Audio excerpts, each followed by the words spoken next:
guys, welcome back to my channel. Buat kalian baru di sini, perkenalkan nama aku Angel. Dan sebelum kita ke videonya, pastikan kalian udah like, comment, share, and subscribe, dan juga klik tombol lonceng notifikasinya supaya kalian gak ketinggalan video baru dari aku. Kalau gitu kita langsung ke videonya. Oke, jadi kali ini aku mau membahas kembali drama yang lagi hits dan baru saja berakhir ya di hari Minggu kemarin, yaitu tentang Startup. Yeay. Dan finally akhirnya kita mengetahui ya resultnya. Jadi siapa yang menang? Yaps, betul, tim Namdosan. Pasti kalian happy dong. Yeay, congrats buat Dosan dan Dalmi. Tapi emang udah pasti sih Dosan sama Dalmi itu. Nah, jadi aku akan membahas tentang pembelajaran apa sih yang aku dapatkan dari film Startup ini. Nah, tapi sebelum itu aku masih mau membahas sedikit sisa-sisa tentang Ji-Pyong dan juga Namdosan. Walaupun udah gak gitu penting ya, tapi tetap aku mau bahas sih. Nah, oke, jadi ini kelanjutan dari yang kemarin sebenarnya. Nah, oke. Jadi ya setelah menonton sampai habis episode 15 dan 16-nya, jadi ada beberapa poin tambahan tentang Ji-Pyong dan juga Namdosan. Ya, dan aku salut sih terutama sama Ji-Pyong juga. Nah, kenapa? Karena finally di episode 15 ya, mungkin ini untuk para pendukungnya Ji-Pyong sedih dan merasa gila Ji-Pyong tuh keren banget. Tapi emang betul bahwa Ji-Pyong itu keren. Nah, kenapa? Karena di sini satu catatan penting untuk kalian, Ji-Pyong ini bukannya mengalah. Oke, dia bukan mengalah, tapi Ji-Pyong ini ya dia berhati besar, dia mengakui atau mengaccept realita. Jadi dia tahu bahwa sebenarnya apapun yang dia lakukan, Dalmi ini sukanya sama Dosan. Jadi makanya di situ dia bilang bahwa si Dosan itu suruh lagi deketin Dalmi dan dia bisa lihat siapa yang Dalmi ini sebenarnya suka. Dan ya terbukti bahwa Dalmi ini sukanya sama Dosan meskipun sudah ditinggal selama 3 tahun ya, nggak ada Dosan pun Ji-Pyong nggak bisa merebut hatinya Dalmi. Oke? Nah, jadi di situ salutnya adalah karena Ji-Pyong berhati besar banget untuk mengakui istilahnya kayak kekalahannya atau mengakui realita yang ada. Nah, itu benar-benar salut banget sih. Nah, dan juga perbedaan lagi adalah kalau Ji-Pyong ini nggak tahu ya, aku merasa kayak dia ini nggak berani untuk mengambil resiko. Jadi kayak misalkan dia tahu hal ini tuh kayak kayak nggak mungkin dan akan gagal, dia lebih memilih untuk ya udah kasih tahu itu nggak mungkin gitu, dan itu nggak bisa, mending di stop aja. Contoh ketika jadi mentor dia kasih advice. Nah, tapi beda dengan Dosan. Kalau Dosan ini ya buat dia it's okay gagal, at least udah mencoba. Nah, jadi itu yang dilakukan, perbedaan dari mereka berdua. Nah, justru karena nekatnya Dosan itu ya yang selalu mendukung dan mensupport Dalmi, akhirnya ya bisa sampai posisi seperti sekarang. Nah, dan juga Ji-Pyong ini sebagai mentor, dia selalu memberikan advice dengan jujur ya. Komentar dengan jujur, mana yang dia bagus, mana yang enggak. Nah, dan pastinya kenapa sih? Karena dia nggak pengen mentinya itu ya jatuh gitu. Dia nggak pengen merasakan jadi mengalami kegagalan atau kekecewaan ya, salah langkah. Nah, itu yang tugas seorang mentor. Nah, tapi di sini yang berbeda dari Dosan, karena Dosan ini dia bukan mentor, tapi dia ini lebih ke sebagai pendamping ya. Dia ini sebagai partner. Nah, dia ini tipenya yang nekat. Ya udah, ketika Dalmi mau apa dia percaya dan dia mendukung 100% yang Dalmi mau. Bahkan dia berusaha sebisa mungkin berjuang supaya apa yang Dalmi inginkan ini bisa tercapai dan bisa terwujud. Nah, itu bedanya.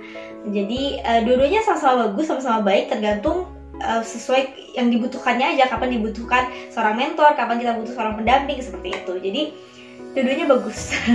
Nah, itu yang membedakan. Nah, oke, jadi itu kilas tentang mereka berdua ya.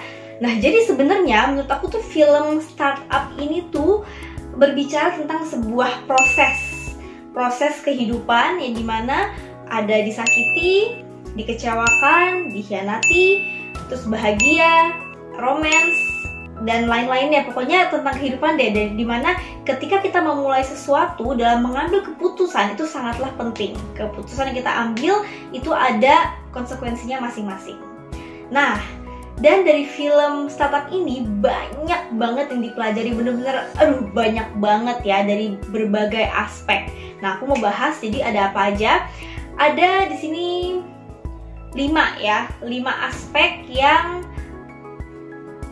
dipelajari dari film startup ini.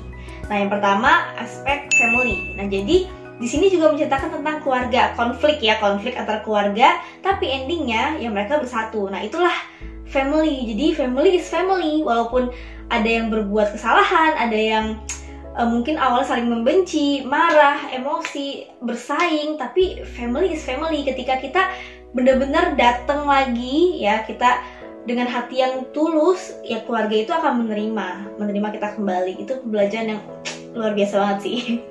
Terus juga yang kedua dari segi romansnya. Jadi mereka juga ada romansnya ya.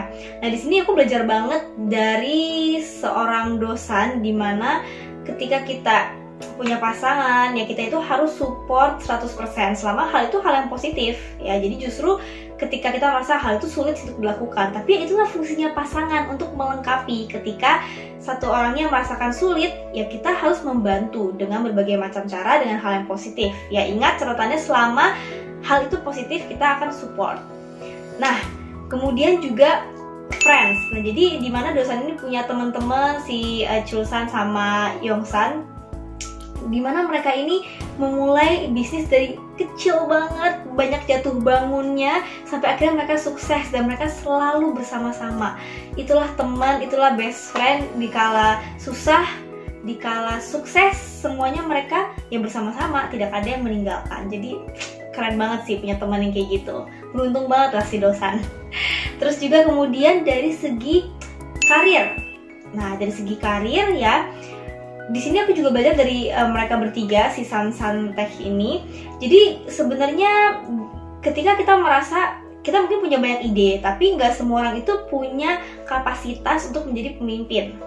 Nah, di sini terlihat ketika dosen memimpin, ya bisnisnya nggak ya gitu-gitu aja. Tapi ketika dia belajar untuk mengakui, oke, mungkin emang orang lain yang bagus untuk memimpin, dia menyerahkan kepada Dalmi, dan akhirnya perusahaannya menjadi lebih baik, bahkan berkembang. Dari segi bukan perusahaannya aja, tapi diri mereka sendiri itu berkembang. Jadi kita juga harus mengaccept juga seperti itu. Jadi nggak harus jadi pemimpin dulu baru kita sukses ya, karena kita masing-masing punya kemampuan ya. Ketika kita lihat ada orang lain yang lebih kompeten, ya udah kita kasih aja ke dia, asalkan orang yang tepat juga ya. Jangan sampai kita memberikan kepada orang yang asal-asalan aja, nanti jangan sampai malah kitanya ketipu kayak gitu.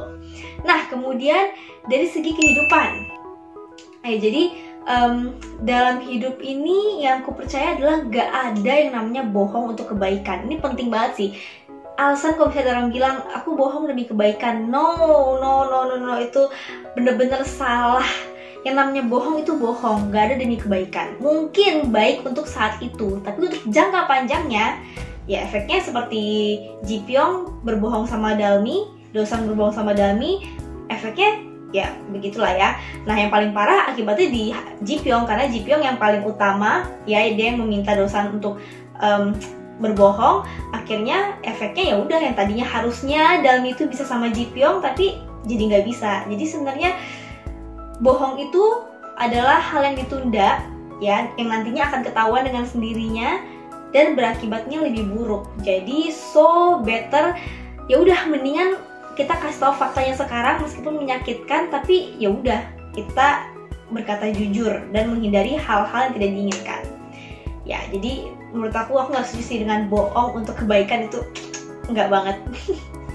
Oke, nah terus aku juga belajar dimana kita harus bisa mengaccept realita, mengaccept yang namanya keadaan, kondisi, tapi bukan untuk ditangisi, bukan untuk kita mengasihani diri sendiri, tapi hanya untuk menerima aja. Oh iya, oke, sekarang aku kalah, oke aku gagal, oke aku sedih, oke aku bla bla bla, pokoknya semua diakui ya, tapi bukan untuk larut dalam hal tersebut, tapi justru karena mengakui akhirnya kita bisa melepaskan, merelakan, dan akhirnya kita bisa move on. Ya terlihat dari Ji Pyong, ketika Ji Pyong mulai mengakui, ya dia sadar bahwa oke, mungkin saatnya bukan Dalmi ini memang bukan untuk dia, Dalmi ini sukanya sama Dosan, dia mundur ya, kemudian dia mengaccept dirinya dan dia bisa maju ya. Bahkan yang aku senang adalah jadinya endingnya itu tuh happy gitu, meskipun Ji Pyong nggak sama Dalmi tapi endingnya itu semua dengan senyuman. Contohnya ya keluarganya Dalmi, terus kemudian Dalmi sama Dosan happy, terus teman-temannya, terus kemudian bahkan Ji Pyong sendiri pun terakhirnya juga bisa dengan senyuman ya, dimana dia bisa jadi investor ya untuk perusahaannya Dalmi. Nah jadi ya itulah menurut aku endingnya bagus, meskipun ya Ji Pyong gak sama Dalmi. Tapi ini sebenarnya ya yang utamanya itu bukan masalah Ji Pyong sama Dalmi atau Dosan sama Dalmi ya, sebenarnya itu bukan itu, tapi pembelajaran super banyak banget di film startup ini. Nah tapi pastinya untuk tim Dosan, kalian seneng kan Dosan bisa bersama dengan Dalmi, yeay, karena aku juga tim Dosan sih. Tapi setelah menonton sampai akhir baru menyadari bahwa sebenarnya nggak penting sih, maksudnya itu semua bukan hal utamanya. Nah, jadi ini film bagus banget, recommended banget ya, jadi harus banget ditonton. Dan ya bisa belajar banget dari hal-hal ini, terutama untuk Anda semua, untuk kalian semua juga yang pengen membangun sebuah bisnis ya. Jadi ini ada proses yang harus dijalani dan itu udah mutlak deh, harus menjalani prosesnya kalau mau sukses, dan karena gak ada yang instan. Oke, jadi segitu aja review dari aku tentang film startup. Dan pastikan kalian sudah like, comment, share, and subscribe. Kalau gitu, thank you for watching and see you in next video. Bye bye.